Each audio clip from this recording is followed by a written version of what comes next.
রবীন্দ্রনাথ ঠাকুরের প্রশ্ন। মা গো, আমার ছুটি দিতে বল, সকাল থেকে পড়েছি যে মেলা। এখন আমি তোমার ঘরে বসে করবো শুধু পড়া পড়া খেলা।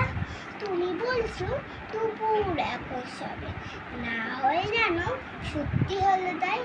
একদিনও কি দুপুর বেলা হলে বিকেল হলো মনে করতে নাই? আমি তো বেশ ভাবতে পারি মনে, সূর্য ডুবে গেল মাঝে শেষে।